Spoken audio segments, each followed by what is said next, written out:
ফজরের নামাজের প্রথম কাতারগুলো ভরে থাকে সাদা দাড়িওয়ালা লোক দিয়ে। সাদা দাড়িওয়ালা লোক দিয়ে ফজরের নামাজের প্রথম কাতার ভর্তি। তোমরা কোথায়? তোমাদের নামাজ পড়তে হয় না? ইয়াং জেনারেশনের তো ফজরের প্রথম কাতারে আসা উচিত নাকি? বৃদ্ধ মানুষ আসতে পারে না, লিফট দিয়ে নামছে, সিঁড়ি দিয়ে নামছে, লাঠি নিয়ে হেঁটে হেঁটে হেঁটে এসে ফজরের নামাজ পড়তে আসছে। কারণ জীবনের একটা পর্যায়ে তার মনে হয়েছে যে জীবন শেষ, জীবনটা তো শেষ হয়ে গেল, জীবনটা তো শেষ, 60 বছর চলে গেল। এখন তার রিয়েলাইজেশন হয়েছে না আমাকে নামাজ পড়তে হবে। দেখেন মসজিদের ভর্তি প্রথম দ্বিতীয় কাতার সব লাল দাড়িওয়ালা সাদা দাড়িওয়ালা, ইয়াং জেনারেশন নাই। আর যারা মাশাআল্লাহ আসছেন আলহামদুলিল্লাহ, কিন্তু পরিসংখ্যান কত? একটা এলাকায় একটা গ্রামে কত % মানুষ নামাজ পড়ে?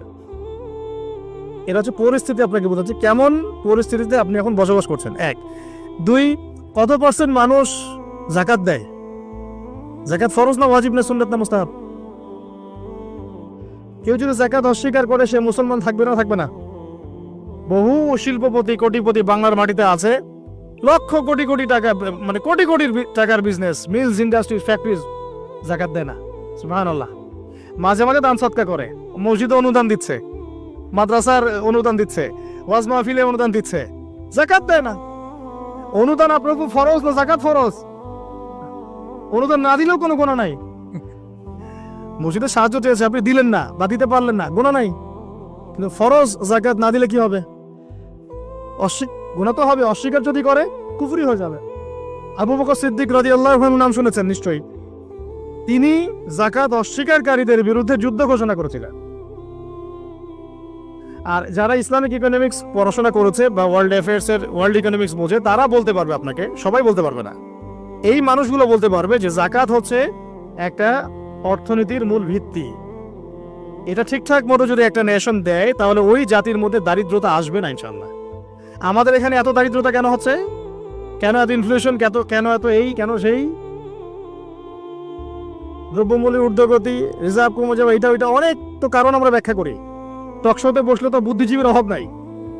হ্যাঁ, সব বুদ্ধিজীবী বাংলাদেশেই জন্ম নিছে। যারা অনেকে আছে এমন নামাজও পড়ে না কিন্তু ইসলাম নিয়ে কথা বলে, কোরআন তেলাওয়াত করতে পারে না কিন্তু ইসলাম নিয়ে কথা বলে, এবং ওরাই মানুষকে বলছে কোনটা ঠিক কোনটা বেঠিক। এইটাও কিন্তু হাদিসে আছে, আপনি জানেন কি না? উমর ইবনুল খাত্তাব রাদিয়াল্লাহু আনহু একজন সাহাবীকে বলছিলেন যে তুমি কি বলতে পারো ইসলাম কখন ধ্বংস হবে? ওই সাহাবী বলছেন, সম্ভবত তার নাম উবাই ইবনে কাব রাদিয়াল্লাহু আনহু, আমি একটু ভুলে গেছে। সেই সাহাবী বলছেন, ইয়া আমিরুল মুমিনিন, আপনিই বলেন ইসলাম কখন ধ্বংস হবে, আমি তো বলতে পারি না। তখন তিনি বলছেন, যখন 3টা বিষয় দেখবে তখন বুঝে নিবে ইসলাম ধ্বংস হয়ে যাবে। 1 নাম্বার দল্লাতুল আলেম, যখন দেখবে আলেমের পদস্খলন ঘটছে কিনা এখন। 1 নাম্বার কি? দল্লাতুল আলেম, আলেমের পদস্খলন ঘটছে, এখন এটা হচ্ছে কিনা।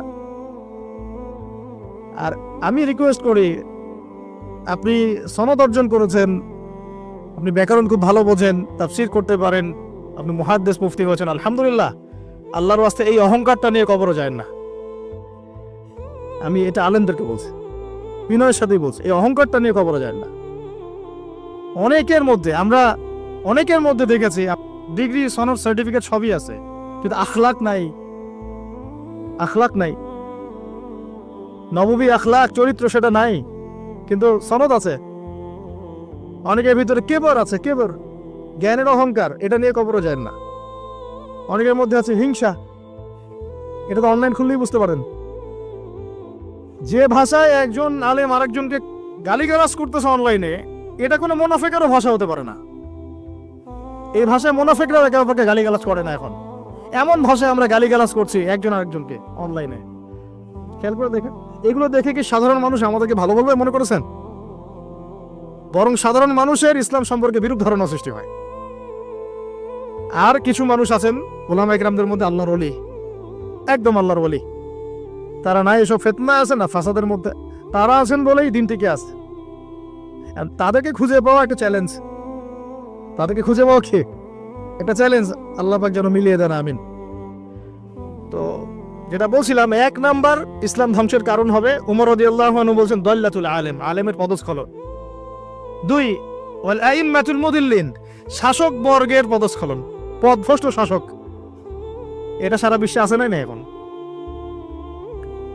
দেশে দেশে, উপমহাদেশে উপমহাদেশে, জেলায় জেলায়, গ্রামে গ্রামে পথভ্রষ্ট শাসক দিয়ে ভর্তি হয়ে গেছে এখন। শাসন কার্য চালানোর অধিকার আপনার কোথায় যখন আপনি নামাজই পড়ছেন না? উমর রাদিয়াল্লাহু আনহু শাসক ছিলেন না? উমর ইবনুল খাত্তাব শাসক ছিলেন কিনা? তো তিনি নামাজ পড়তেন না?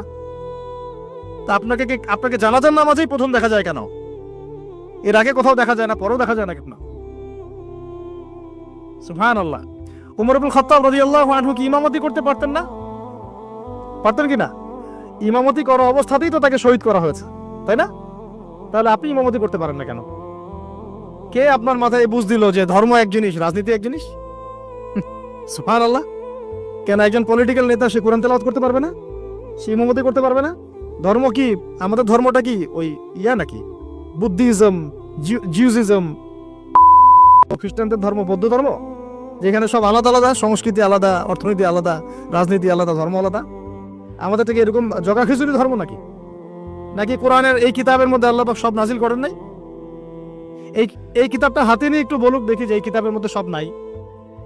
কত বড় কলেজা আছে, আল্লাহর সামনে দাঁড়িয়ে বলুক যে এই কিতাবের মধ্যে আল্লাহ তুমি সব নাজিল করো নাই, তাই আমার এগুলো দরকার হচ্ছে। এই কথা বলার সাথে সাথে ঈমান চলে যায় মানুষের, যদি কেউ মনে করে যে এই কিতাবের মধ্যে এবং সুন্নতের মধ্যে আল্লাহ সব দেন নাই। তো আমার কথা রাগ করেন না, আমি আপনার নসিহত, আমি আপনার কল্যাণ কামনা করি। আমরা চাই যে আমরা সবাই একসাথেই জান্নাতে যাই, কিন্তু এভাবে হবে না। যেভাবে আমরা ব্যাখ্যা করছি ইসলামকে, এভাবে হবে না। আমরা ব্যাখ্যা করছি ইসলামের অর্থনীতি নাই, ইসলাম ওই নামাজ রোজা হজ জাকাত চলবে, তাসবিহ তাহলিল চলবে, অর্থনীতিতে আমি যা ইচ্ছা তাই করবো, অর্থনীতিতে আমি যা ইচ্ছা তাই করবো, সুদ খাবো, ঘুষ খাবো, দুর্নীতি করবো, যা ইচ্ছা তাই করবো। এই ব্যক্তি মুসলিম নয়। আবার অনেকে মনে করছেন কোরআন সুন্নায় আমরা নামাজ রোজা হজ জাকাত এগুলো করবো, সংস্কৃতির মধ্যে ইসলাম অনেক দরকার নেই, ওটা আমি বুঝবো আমার মতো করে। কি পোশাক পরবো, কি করবো না, কোন পোশাক পরা যাবে, কোনটা যাবে না, হ্যাঁ, কোথায় নাচবো, কোথায় গাবো, কোথায় ঢাকঢোল পিটাবো, এটা আমরা বুঝবো। ইসলাম এটা নিয়ে কথা বলতে পারবে না। এটাই কি আপনার চিন্তা ছিল না? অনেকে বলছে শিক্ষা নিয়ে ইসলাম কথা বলবে কেন? আমরা যা ভালো বুঝি সেটাই। আপনি তাসবিহ তাহলিল করেন, নামাজ রোজা হজ জাকাত করেন, এটাই কি ইসলাম? শিক্ষার আয়াত দিয়ে ওহী শুরু হয়েছে, ইকরা বিসমি রাব্বিকাল্লাযী খালাক। কোরআনের পরতে পরতে জ্ঞান আর জ্ঞান, জ্ঞান আর জ্ঞান, এটা তো বাহার কাল বাহার, সমুদ্রের মতো, যার এক ফোঁটাও আমরা অর্জন করতে পারি নাই। কোনো আলেম দাবি করতে পারে না যে আমি কোরআনের গভীরে ঢুকে গেছি। সবাই বলে যে আমি এক ফোঁটাও অর্জন করতে পারি নাই। অনেকে বলেন যে ইসলামের জায়গা চলবে, আমাদের কি বলে পলিটিক্সের জায়গা চলবে। কেন ভাই? আল্লাহ রাব্বুল আলামিন কি কোরআন সুন্নাহ সব নাজিল করেন নাই? হ্যাঁ, এটা আমি বুঝি, এটা বিশ্বাস করি এবং মানছি যে বিশ্বের প্রেক্ষাপটে সবকিছু ইম্পোজ করা সম্ভব না, এটা আমরা মানি, বুঝতে পারছি। বিকজ বিশ্বটা এখন শাসন করছে কারা? বলেন দেখি, কারা শাসন করছে? জায়নিস্ট কারা? পশ্চিমাদের মধ্যে একটা অ্যালায়েন্স আছে, সব ইহুদি সব খ্রিস্টান, জায়নিস্ট না। এই শব্দটা কি আগে খুব বেশি শুনেছেন, ইদানিং শোনেন? এই শব্দগুলো বলার কারণেই এত গালিগালাজ খেতে হচ্ছে, এত গীবত, তহমত, এত অপবাদ আসতেছে, এইগুলো বলার কারণে। আমি যদি আপনাদেরকে খালি ফজিলত বয়ান করা শুরু করি, আমাকে মাথায় নিয়ে নাচবো সবাই। সুবহানাল্লাহ পড়লে এত নাকি হয়, আলহামদুলিল্লাহ পড়লে এত নাকি হয়, সারা জীবন এগুলো শিখবেন। একজন অফিসার আমাকে বলছিলেন যে ওযু আর গোসল শেখানো যায় না, এগুলো নিয়ে কথা বলার কি দরকার? তা বললাম, স্যার আপনার বয়স কত? 45। তো 45 আপনি ওযু গোসল শেখেন নাই, আমাকে আবার শেখাতে হবে? সারা জীবন কি ওযু আর গোসলই শিখে যাবেন নাকি? তারা চিন্তা চেতনা এরকম যে ইসলাম এভাবেই চলবে, পুরো বিশ্বটা নিয়ন্ত্রণ করতেছে এখন এরা। শুধু কি বিশ্বের পলিটিক্স থেকে শুরু করে অর্থনীতি, সমরনীতি, অস্ত্রশস্ত্র, মিডিয়া, প্রযুক্তি সবই নিয়ন্ত্রণ করতেছে। এই অবস্থাতে তো আমরা আসলে 100% ইসলাম পালন করতে পারছি না, এটা সত্য কথা। কিন্তু আপনার আকীদা, বিশ্বাস তো থাকবে যে না, ইসলাম পরিপূর্ণ। এখন পারছি না, ইনশাল্লাহ চেষ্টা চালিয়ে যাব। আজকে পারতেছি না, 100 বছর পরে পারবো ইনশাল্লাহ। এরকম তো চেতনা থাকতে পারে নাকি? আর যদি গা ঢিলা দিয়ে দিই, আরে এখন আর সম্ভব না, এখন ইসলাম শুধু আমি নামাজই পড়বো, আর কিছু করার নাই, আমার কিছু বলাও যাবে না, জনমত তৈরি করা যাবে না, তাহলে তো আর কিছু হলো না। বিগত 100 বছরে আমাদের এই অবস্থা হয়েছে। এটাকে আমরা বলি, আমরা ওয়ার্ল্ড অ্যাফেয়ার্সের ভাষায় বলি যে মনস্তাত্ত্বিক পরাজয়। কি এটা? মনস্তাত্ত্বিক পরাজয়। আমরা হেরে গেছি, মনস্তাত্ত্বিক ভাবে হেরে গেছি। তো তো ইনশাআল্লাহ আল্লাহ পাক আমরা যদি সফল নাও হই, আল্লাহ পাক ইনশাআল্লাহ এমন জেনারেশন নিয়ে আসবেন যারা সফল হবে। আপনি শুনে রাখা উচিত যে পরিস্থিতি কেমন এবং সমাধানের পথ কি। আমরা করতে না পারে আমাদের বাচ্চারা করবে, না হলে তাদের বাচ্চারা করবে। আপনারা একটা জিনিস দেখেন, আমি একটু আগে শাহরুখ খান সালমান খানের কথা বলছি না, এখন আপনি কিছু মুভিজ দেখেন, এখন কিছু মুভিজ রিলিজ করা হচ্ছে, আমি দেখিনি, শুনেছি এবং কিছু কিছু ভাই আমাকে জানিয়েছে যে এখন এমন কিছু মুভিজ রিলিজ করা হচ্ছে যেগুলো দিয়ে বোঝানো হচ্ছে মুসলমানরা খারাপ, মুসলমানদের শাসনটা খারাপ ছিল পুরো বিশ্বে, স্পেশালি সাবকন্টিনেন্টে। তারা বুঝাতে যাচ্ছে, ওদের জেনারেশনকে তারা শিক্ষা দিতে যাচ্ছে মুসলমানরা যারা সারা বিশ্ব শাসন করেছিল, মোগলরা, আফগানরা, হ্যাঁ টার্কিশরা ইত্যাদি ইত্যাদি, এরা ভালো ছিল না, এদের সময়ে মানুষ জুলুমের শিকার হয়েছে। এখন যেখানে মুসলমান পাবা ওদেরকে ডমিনেট করবা এবং তোমরা এদের বিরুদ্ধে তোমাদের আন্দোলন চালিয়ে যাবে। এটা কিন্তু ওরা শেখাচ্ছে মুভির মাধ্যমে। এখন এমন মুভিজ বের করতেছে ওরা দিন দিন, আপনারা জানেন এগুলো, হয়তো আপনারা ঘাটাঘাটি করলে আপনারা পাবেন চোখের সামনে। আমার কাছে তথ্য আসছে, আমি খালি বলবো। তো এগুলো সংস্কৃতি দিয়ে ব্রেন ওয়াশ করা হচ্ছে মানুষের, এবং ওদের মতাদর্শী যারা, ওদেরকে ইন্সপায়ার করা হচ্ছে যে মুসলমানদের এগেইনস্টে তোমরা অবস্থান নাও, শক্ত হও। আর আমরা ওই যে টিকটক, ওই যে ফেসবুক, ওই ইউটিউব স্ক্রলিং, নামাজের নাম নাই, কোরআন তেলাওয়াত তো নাই, কোরআন পড়তেও জানে না, হাদিসের কিতাব কখনো খুলেও দেখে না। সপ্তাহে একদিন করে যে একজন আলেমের কাছে গিয়ে একটু বসবে, পরামর্শ করবে, হুজুর কি অবস্থা, আমি কিভাবে চলবো, এইটুকু ফিকির নাই। মাথায় ঢুকিয়ে দেওয়া হয়েছে মেয়ে, নেশা, একটু পলিটিক্যাল পাওয়ার জন্য মারামারি করা, হলিস্টিক নিয়ে মারামারি করা, 2-4 টাকা মারতে পারলে পদ উন্নত হবে।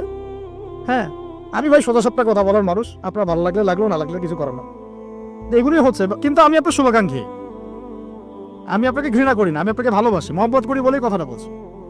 আমরা যাকে মহব্বত করি তাকে শাসন করি। আমি আমার সন্তানকে খুব মহব্বত করি, কিন্তু ওকে আমি শাসন করি। কেন তুই এটা করতে গেলে? এটা ভালোবাসা থেকেই বলি।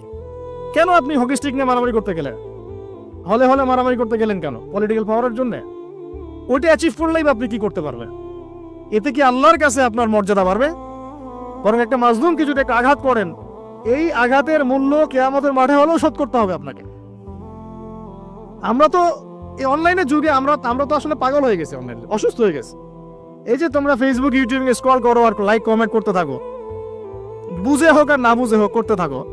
একটা কমেন্ট যদি তোমার জুলুম হয়ে যায়, মনে করো একজন আলেমের একটা পোস্টে তুমি একটা কমেন্ট করে দিলা, এটা যদি জুলুম হয় তাহলে এই জুলুমের ভাগীদার তো তোমাকে হতে হবে।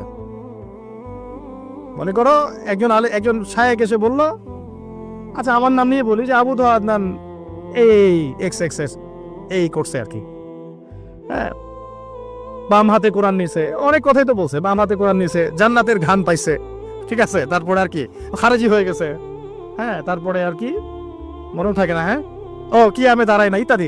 তো এখন মনে করো কন্টেন্ট বানায় ছাড়ে দিছে অনলাইনে, তুমি বুঝে হোক না বুঝে হোক লাইক করলা, শেয়ার করলা, কমেন্ট করলা, এবং আমার এগেনস্টেই করলা, আমার অপোজিশনই করলা। এখন আমি যদি মাজলুম হয়ে থাকি, তুমি এখন কিভাবে পার পাবা? আমি যদি সঠিক হই আর তুমি যদি ভুল হয়ে থাকো, তাহলে কিয়ামতের মাঠে কিভাবে তুমি পার পাবা? একটা এক্সাম্পল দিলে বুঝবেন। একজন আলেম একদিন বলেছিল, স্টেজে উঠে বলছে, দেখলাম, জানি না কোথায় পড়াশোনা করে আসছে, আল্লাহ ভালো জানেন, বইপত্র পড়লে আখলাক অর্জন হয় না ভাই। খালি বইপত্র পড়লে আখলাক অর্জন হয় না, আখলাক অর্জন হয় আল্লাহওয়ালা মানুষের সোহবতে। হয়তো বা সোহবত পায় নাই, এই জন্য আখলাক নাই। স্টেজে উঠে বলছে যে এর আগে যে বক্তব্য দিয়ে গেল, সে অমুক জায়গায়, একটা জায়গার নাম বললো, সংগত করে নামটা বলছি না, অমুক জায়গায় তার বন্ধুর মায়ের সাথে জেনা করেছে। আমার কথা বললো, বন্ধুর মায়ের সাথে জেনা করেছে, আমার ব্যাপারে বললো এই কথাটা। এখন এই কথাটা অনলাইনে সে ছড়িয়ে দিল সবার সামনে। এখন যদি 1 লক্ষ মানুষ এটা দেখে থাকে, শুনে থাকে, তাহলে এই 1 লক্ষ মানুষের গুনাহ আর এই অপবাদ আর এই গীবতের ঋণ সে কিভাবে শোধ করতে পারবে? এটা কি সম্ভব? এই কথাটাকে ফিরে নেওয়া সম্ভব? আর এই হলো অনলাইন। একটা এক্সাম্পল দিয়ে বোঝালাম, আমার ক্ষেত্রে বোঝালাম, আপনার যেন বুঝতে সুবিধা হয়। অতএব খুব সাবধান, এখানে বিচরণ লিমিটেড পরিসরে করবেন, যতটুকু করলাম নিয়ে বের হয়ে চলে আসবেন। এর মধ্যে যদি বিচরণ করতে থাকেন আপনি ঘন্টার পর ঘন্টা, এবং বুঝে না বুঝে এই কাজগুলো করতে থাকেন, গীবতের, তোহমতের, অপবাদের এত এত গুনার পাহাড় ঘাড়ে আসবে যেটা আপনি আর শোধ করতে পারবেন না। একটা গুনাহ যদি মানুষের সাথে সম্পৃক্ত হয়, ওই ঋণ শোধ না করা পর্যন্ত জান্নাতি ব্যক্তি জান্নাতে ঢুকতে পারবে না। মনে করেন আমাদের ভাই আব্দুল্লাহর জান্নাতের ফয়সালা হয়ে গেছে, কথার কথা মনে করেন, কিন্তু ভাই কাউকে গালি দিয়েছিল, কাউকে অপবাদ দিয়েছিল, কারো কাছ থেকে টাকা পয়সা নিয়েছে, দেয়নি ফেরত, বা ইত্যাদি ইত্যাদি ইত্যাদি। মানুষের সাথে সম্পৃক্ত কোনো হক আছে, মানুষের সাথে সম্পৃক্ত কোনো হক আছে। জান্নাতে যাওয়ার আগে একটা জায়গায় দাঁড় করিয়ে দেওয়া হবে, দাঁড়াও এখানে, ফয়সালা তো হয়ে গেছে, তাহলে এখন দাঁড়াও। কেন? ফেরেশতাদেরকে দিয়ে বলানো হবে যে অমুকের এই ঋণ বাকি আছে, অমুকের এই গালির ঋণ বাকি আছে, অমুককে তুমি বাজে কথা বলছিলে এটা বাকি আছে, অমুক কি অপবাদ দিয়েছিল এটা বাকি আছে। সবাই এখন সামনে আসা শুরু করবে একে একে। বেচারার কিন্তু আমল অনেক ছিল, একদম উহুদ পাহাড়ের সমান নেকি নিয়ে এসে উঠছে। এবার ওখানে কি শোধ করার কোনো সুযোগ আছে? কোনো সুযোগ আছে? ব্যাস, এবার আল্লাহ পাক বলবেন এর আমল নামা থেকে নেকি দিয়ে দিয়ে এই ঋণগুলো শোধ করে দাও। ওই ব্যক্তির আমল নামা থেকে নেকি দেওয়া হবে, যাকে গালি দিয়েছে ওকে, যার গীবত করেছে ওকে, যাকে তহমত দিয়েছে ওকে, যাকে অপবাদ দিয়েছে সবাইকে নেকি দেওয়া হবে। দিতে দিতে দিতে নেকি শেষ যদি হয়ে যায়, তখন না, নেকি শেষ হয়ে গেলে ওদের গুনাহ আবার এর ঘাড়ে চাপানো হবে। আল্লাহ রাব্বুল আলামিনের বিচার একদম সূক্ষ্ম। আল্লাহ পাক কিন্তু গফুর রহিম, একই সাথে শাদীদুল ইকাব। আল্লাহ পাক পরম করুণাময়, অসীম দয়ালু, আবার কঠিন শাস্তিদাতাও বটে। আল্লাহ পাক কারো প্রতি জুলুম করেন না, এক জাররা পরিমাণ জুলুম হবে না। অন্য হাদিসে আসছে একটা শিংওয়ালা ছাগল দুনিয়াতে একটা শিং ছাড়া ছাগলকে গুতা দিয়েছিল। আমার শিং আছে, ওই যে পাওয়ার আছে আমার, দিলাম তোকে গুতা। এটাই তো কাজ দুনিয়ার, যার কাছে পাওয়ার আছে, আমার কাছে পাওয়ার আছে, নে তোকে গুতা দিলাম। ওই ছাগল ওই কাজ করছে। আল্লাহ পাক কিয়ামতের মাঠে ওই শিংহীন ছাগলকে শিং দিয়ে বলবেন এবার একে গুতা দিয়ে পরিশোধ করো। হিসাব এতটুকুই, এরপরে ওরা মাটি হয়ে যাবে, জান্নাতও নাই জাহান্নামও নাই। ওরা তো বেঁচে গেল, ও তো বেঁচে গেল, নাকি গুতা খেয়ে বেঁচে গেল। এবার এই ব্যক্তি সমস্ত আমল নামার গুণাগুলো এবারে ঘাড়ে চাপানো হবে। তখন দেখা যাবে শুরুতে অনেক নেকি নিয়ে উঠেছিল, কিন্তু পরে এই ব্যক্তি জাহান্নামে চলে গেল, ওরা জান্নাতে চলে গেল। আমরা কি এটা চাই? ভাই আল্লাহর সাথে যত পাপী থাকে থাক, এটা একটা সেজদায় মাফ হতে পারে ইনশাআল্লাহ। আল্লাহ পাকের সাথে অনেক পাপ আছে আমাদের, মনে করে নামাজ পড়ি নাই, রোজা রাখি নাই, যাকাত দেই নাই, ইত্যাদি ইত্যাদি, অনেক পাপ আল্লাহর হক অনেক নষ্ট করেছে। একটা সেজদা যদি কবুল হয়ে যায়, একটা ইস্তেগফার যদি কবুল হয়ে যায়, ইনশাআল্লাহ সব গুনাহ মাফ হয়ে যাবে। কিন্তু মানুষের সাথে জড়িত যদি গুনাহ থাকে, এই যে গীবত, তহমত, অপবাদ ইত্যাদি ইত্যাদি, কারো সম্ভ্রমহানি করেছেন, কাউকে বেইজ্জত করেছেন ইত্যাদি, এই দুনিয়াতেই হায়াত থাকতেই মাফ নিতে হবে। পরকালে এগুলো শুধরানোর কোনো সুযোগ নাই। আর এই অনলাইনের যুগে এটা এত বেশি বেড়ে গেছে যে আমরা এটাকে মুরগির মতো মনে করি। ইচ্ছা হইলে বলে দিলাম, ইচ্ছা হইলে কমেন্ট করে দিলাম, যা ইচ্ছা তাই বলে দিলাম। আল্লাহ পাক আমাদেরকে বোঝার তৌফিক দান করে নেবেন। অবস্থা হচ্ছে ভাই এই যে আমরা সত্যি মুসলিম প্রধান, কিন্তু আমাদের মধ্যে নামাজ, যাকাত, সওম, তারপরে আপনার আমর বিল মারুফ নাহি আনিল মুনকার, হ্যাঁ, ইসলামিক দাওয়াত, জামা, ঐক্য, ইমারা, এগুলো ত্রুটি আছে, ঘাটতি আছে। আর বৈশ্বিক প্রেক্ষাপটটা আরো কঠিন বললাম। এখানে নিয়ন্ত্রণ আমাদের হাতে নাই। কাদের হাতে? জায়নিস্টদের হাতে। ওরা বিশ্বের বড় বড় সেক্টর নিয়ন্ত্রণ করছে। মানে আমরা যদি এখানে বসে অনেক বড় বড় কথাও বলে ফেলি, আসলে কিছুই যায় আসতেছে না বিশ্বের প্রেক্ষাপটে। কথা কি বুঝতে পারতেছেন? মনে করেন আমরা এখানে বসে অনেক বড় বড় কথা বলে ফেললাম, আদতে ওয়ার্ল্ডের প্রেক্ষাপটটা বিন্দুমাত্র পরিবর্তন হচ্ছে না। কারণ আমরা তো কথা বলছি লিমিটেড পরিসরে, আর অল্প কিছু মানুষ। যদি সবাই মিলে কথা বলতাম তখন হয়তো কিছু হতো, উপরের লেভেল থেকে কথাগুলো যেত তখন হয়তো কিছু হতো। আমি আজকে থেকে 2-4 বছর আগে আপনাদেরকে ইসরায়েল আমেরিকা নিয়ে কথা বলি নাই, ওদের চরিত্র সম্পর্কে কথা বলি নাই। এখন আমাদের গভর্নমেন্ট পর্যন্ত বুঝতে পারছে ওদের চরিত্র কেমন। খেয়াল করে দেখছেন কি? দেখছেন একটার পর একটা স্যাংশন দিচ্ছে এখন, একটার পর একটা। কেন? ওদের স্বার্থে আপনি আঘাত লাগছে যে এখন ওদের স্বার্থে আঘাত লাগলেই ওই দেশকে তারা একদম চিপে ধরবে।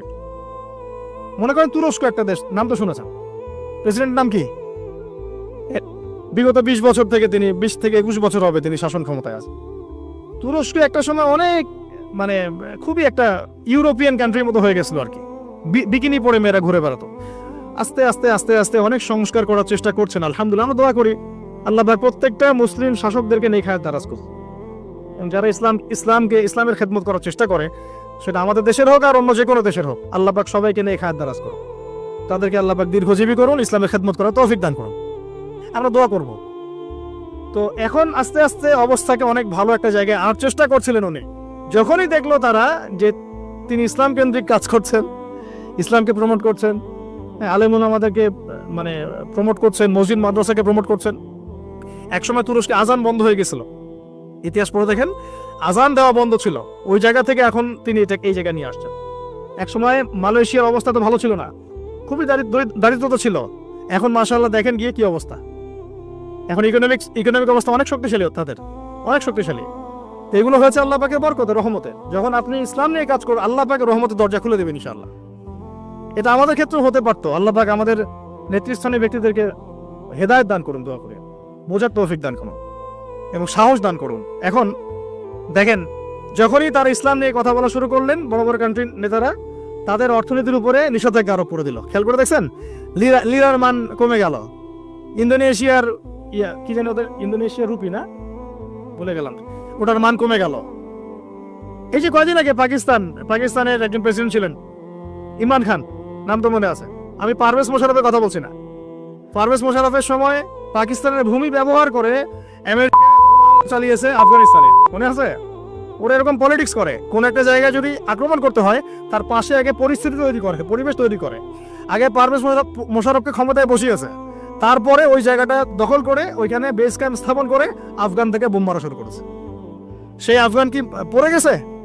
এখনকার রিপোর্ট দেখেন, এই চলতি সিজনে সবচেয়ে টাকার মান এখন ওদের বেশি। টাকার মান অন্যদের কমছে, কিন্তু ওদেরটা কমে নাই, বেড়ে গেছে। সবচেয়ে সফল কারেন্সি বলা হচ্ছে ওদের কারেন্সিকে। কেন? এর ভিতরে ঢুকলে অনেক গভীরে ঢুকতে হবে, আমি ওদিকে যেতে চাচ্ছি না, অনেক গভীরে ঢুকতে হবে। মূল কথা হচ্ছে ইমানের কারণে, জাজবার কারণে তারা কি মাথা নত করেছিল আমেরিকার সামনে? বরং আমি শুনেছি, এটাও শোনা কথা, আমি আলেমদের কাছে শুনেছি, সেখানে প্রতি 5টা ঘরে ঘরে একজন করে শহীদ পাবেন। আপনি প্রতি 5টা ঘরে ঘরে একজন করে শহীদ পাবেন। ঘরে ঘরে দেখবেন কারো হাত নাই, কারো পা নাই। ওই যে দীর্ঘদিন বোম্বিং করেছে, এবং এগুলো নাকি তারা মানবতার কল্যাণে করেছিল, গণতন্ত্র প্রতিষ্ঠার জন্য করেছিল। পরে তাদের কাছে নাকারে চুপানি খেয়ে পালাতে হলো। ওরা যেহেতু বিশ্বের অর্থনীতি নিয়ন্ত্রণ করছে, রাষ্ট্র ক্ষমতা নিয়ন্ত্রণ, রাজনীতি নিয়ন্ত্রণ করছে, মিডিয়া নিয়ন্ত্রণ করছে, এগুলো দিয়ে তারা ওই কান্ট্রিগুলোর উপর চাপ আরোপ করতে থাকে। এটা বুঝবেন, আস্তে আস্তে আরো বুঝবেন, ক্লিয়ার হবে। পশ্চিমাদেরকে যে বন্ধু রূপে গ্রহণ করেছে, ওদের শত্রুর দরকার নাই, কথা মনে রাখেন। তবে সবার কথা বলছি না, জায়নিস্টদের কথা বলছি। ওদেরকে যে বন্ধু রূপে গ্রহণ করেছে, ওর শত্রুর দরকার নাই। দুর্ভাগ্য, দুঃখ লাগে, এখন আরবের কিছু কান্ট্রি এটাকে বন্ধু রূপে গ্রহণ করেছে। দিচ্ছে আকাশ ব্যবহার করতে পারবে, এইটা সেইটা। ভাই কিছু বলদরা এগুলো বোঝেন, আপনারা তো বোঝেন, অ্যাটলিস্ট যারা বিশ্ব সম্পর্কে খোঁজখবর রাখেন আপনারা তো বোঝেন। আমাদের দেশে কিছু বলদও আছে যারা এগুলো বুঝতে চায় না। তারা মনে করে এগুলো আমরা মিথ্যা কথা বলছি। ওয়ার্ল্ড অ্যাফেয়ার্স পড়াশোনা করে দেখেন, বিসিএস কোচিং করে দেখেন, জিও পলিটিক্স পড়ে দেখেন, মধ্যপ্রাচ্যের উপর ইসরায়েল এবং পশ্চিমাদের একটা চরম দাপট চলতেছে। তেল নিয়ন্ত্রণ করতেছে, মিসাইলস নিয়ন্ত্রণ করতেছে, ডলার কি এই যে পেট্রো ডলার নিয়ন্ত্রণ করতেছে, আকাশপথ ব্যবহার করতেছে। কোন কোন কান্ট্রি তো ইসরায়েলকে স্বীকৃতি দিল না কয়দিন আগে, তরোয়াল নিয়ে নাচতেছে। মাশাআল্লাহ, সুবহানাল্লাহ। যে রাসূল সাল্লাল্লাহু আলাইহি ওয়াসাল্লাম ইন্তেকালের কয়েকদিন আগে বলে গেলেন, এই যে আমার হাতে সিরাতের বই আছে, ইন্তেকালের কয়েকদিন আগে। শেষ সময় মানুষ গুরুত্বপূর্ণ নসিহত করে কিনা?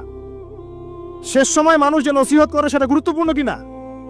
ইন্তেকালের কয়েকদিন আগে নবীজি বলে গেলেন মদিনা থেকে সব ইহুদিদেরকে বের করে দিবে। কে বলে গেছেন? আর তাদের সাথে আমরা বন্ধুত্ব করতেছি এখন। সুবহান, আমরা মদের বার ওপেন করে দিচ্ছি, হ্যালোইন উৎসব করতেছি, আর কত কি করতেছে। আল্লাহ পাক এগুলো ধ্বংস হবে। বিশ্বাস করে আল্লাহ এবং তার রাসূলের সাথে গাদ্দারি করে কেউ সফল হতে পারবে না।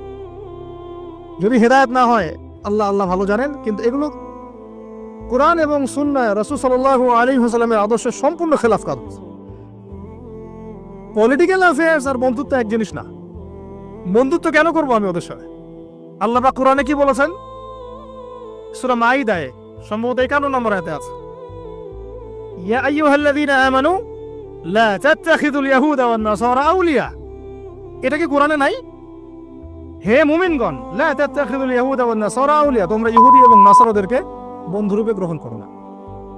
বন্ধুরূপে গ্রহণ করো না। ব্যবসা বাণিজ্য আপনি করবেন, করতে পারেন, ওদেরকে বন্ধুরূপে গ্রহণ করো না। কেন? বা'দুহুম আউলিয়াউ বা'দ, এরা একে অপরের বন্ধু। ওয়া মান ইয়াতাওয়াল্লাহুম মিনকুম ফাইন্নাহু মিনহুম, তোমাদের মধ্যে কেউ যদি ওদের দিকে মুখ ফিরাও, বন্ধুত্ব করো, তুমি তাদের অন্তর্ভুক্ত হয়ে যাবে। ইন্নাল্লাহা লা ইয়াহদিল কওমা যালিমিন, আল্লাহ পাক এই জালেমদেরকে হেদায়েত করেন না।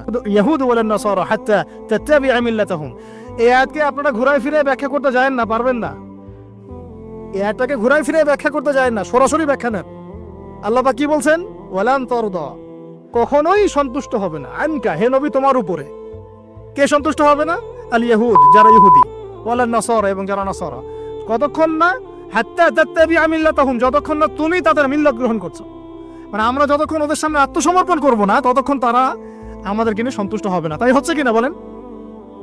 এখনই যদি বলি হ্যাঁ ঠিক আছে আমরা তোমাদের সব মেনে নিলাম, আমাদেরকে মাথায় নিয়ে নাচবে, এই তো। কিন্তু ইসলামের এই সুদীর্ঘ 1400 বছর ইতিহাস আবর্তিত হয়েছে এই আদর্শিক যুদ্ধের মধ্য দিয়ে। ওদের আদর্শের সাথে আমাদের আদর্শ কখনোই মিক্স আপ ছিল না। আল্লাহ নবী এমন নবী ছিলেন যিনি প্রথম দিকে চুল পিছনের দিকে আঁচড়াতেন, এভাবে ব্যাকব্রাশ করে। মদিনায় গিয়ে দেখলেন ইহুদিরা ব্যাকব্রাশ করে, নবী সাল্লাল্লাহু আলাইহি ওয়াসাল্লাম মাঝখানে সীতা করা শুরু করলেন। এভাবে তিনি তাদের বিরোধিতা করতেন। বুঝতে পারছেন কথা আমার? ইহুদি খ্রিস্টানরা হায়েজ নেফাস হলে মেয়েদেরকে তাড়িয়ে দিত, অন্য ঘরে রাখতো। এখনো হয়তো তারা তাই করে।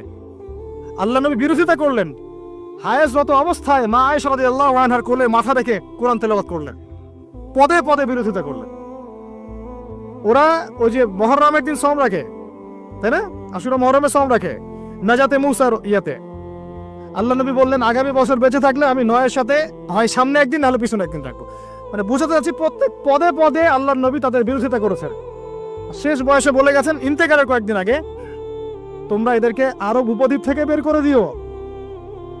নিজের 23 বছরের এই জীবদ্দশায়, নববী জীবনে তিনি খায়বারের যুদ্ধ করেছেন, বনু কুরাইজার সাথে যুদ্ধ করেছেন, বনু নাজিরের সাথে যুদ্ধ করেছেন, বনু আরেকটা কি কাইনুকার সাথে যুদ্ধ করেছেন। 4টা বড় বড় ইহুদি গোত্রের সাথে যুদ্ধ করেছেন। আর আমরা ওদের সাথে এখন বন্ধুত্ব করি, আতাত করি, ওদেরকে ছাড়া চলে না। বাই দ্য ওয়ে, বিশ্বটার নিয়ন্ত্রণ ওদের হাতে এখন। এটা মেনে নিয়ে কথাগুলো হজম করতে হচ্ছে। ভিতরে আগুন জ্বললেও কিছু করার নাই, কারণ আমরা বিগত 100 বছরে এমন একটা জায়গায় চলে আসছি যে এখন আমরা অধঃপতনের যুগে বাস করছি।